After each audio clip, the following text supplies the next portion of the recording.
Welcome to சாராஸ் kitchen. நான் உங்கள் சரண்யா ஹரிஹரன். இன்றைக்கி நம்ம சேனலில் ரொம்பவே டிஃப்ரெண்ட்டான ஒரு ரெசிபி பார்க்க போகிறோம். என்னென்னு பார்த்தீங்கன்னா, கொய்யாக்காயை எவ்வளோ டேஸ்ட்ஃபுல்லாக ஆக்கி சாப்பிட்லாம் அப்படிங்கிறது தான். வாங்க எப்படி செய்யலான்னு பார்க்கலாம். ஃபஸ்ட்டு நான் 3 கொய்யாக்காய் எடுத்திருக்கேன். நல்ல காய் வட்டத்தில் இருக்க கொய்யாக்காய் எடுத்துக்கோங்க. அப்போ தான் உங்களுக்கு சாப்பிடும் போது இந்த சுவர் நல்லாயிருக்கும். இது கூட நம்ம ஜீரக பவுடர் 1/4 ஸ்பூன், தேவையான அளவுக்கு உப்பு, 1/2 ஸ்பூன் மிளகாய்த்தூள், 1/4 ஸ்பூன் கொத்தமல்லி தூள் இதை எடுத்துக்கலாம். அது கூட 2 டேபிள் ஸ்பூன் ஹனி, அப்புறம் ஒரு 2 டேபிள் ஸ்பூன் அளவுக்கு சாஸ், அப்புறம் 2 பச்சை மிளகா. இவ்வளோதான்.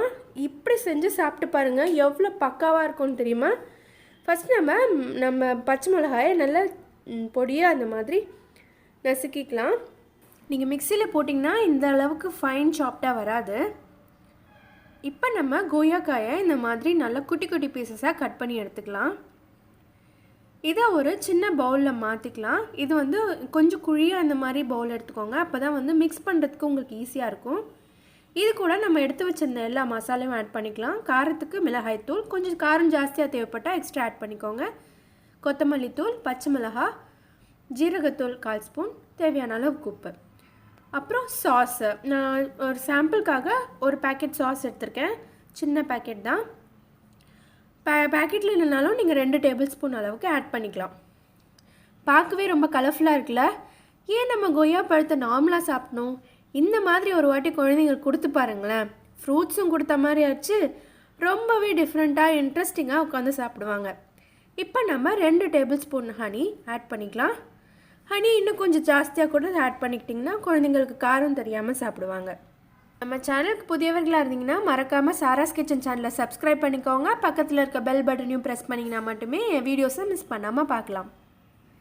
இந்த மாதிரி ஒரு பெரிய ஸ்பூன் வச்சு எல்லாத்தையும் மேலேருந்து கீழே வரைக்கும் நல்லா மிக்ஸ் பண்ணிக்கோங்க. அப்போ தான் ஈவனாக மசாலா எல்லா இடத்துலையும் ஸ்ப்ரெட் ஆகி அந்த டேஸ்ட் எவ்ரி பிட்ஸ்லேயும் இருக்கும். இந்த மாதிரி குழந்தைங்களுக்கு வித்தியாசமாக செஞ்சு கொடுத்தீங்கன்னா அவங்களுக்கு இந்த போர் அப்படிங்கிற ஒரு வார்த்தையே இல்லாமல் இருக்குங்க. இது குழந்தைங்களுக்கு மட்டும் இல்லை, பெரியவங்களும் விரும்பி சாப்பிடுவாங்க. கண்டிப்பாக ட்ரை பண்ணி பாருங்கள்.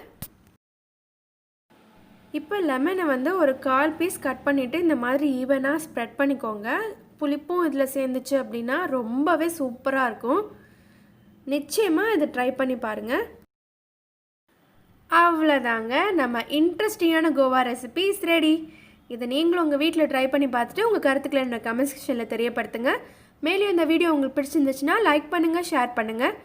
நம்ம சேனலை இன்னும் சப்ஸ்கிரைப் பண்ணாதவங்களாக இருந்தால் மறக்காமல் சாராஸ் கிச்சன் சேனலை சப்ஸ்கிரைப் பண்ணிக்கோங்க. பக்கத்தில் இருக்க பெல் பட்டனையும் ப்ரெஸ் பண்ணிங்கன்னா மட்டுமே என் வீடியோஸை மிஸ் பண்ணாமல் பார்க்கலாம். மீண்டும் ஒரு இன்ட்ரெஸ்டிங்கான ரெசிபியோடு உங்களை நான் சந்திக்கிற வரைக்கும் நன்றி, வணக்கம்.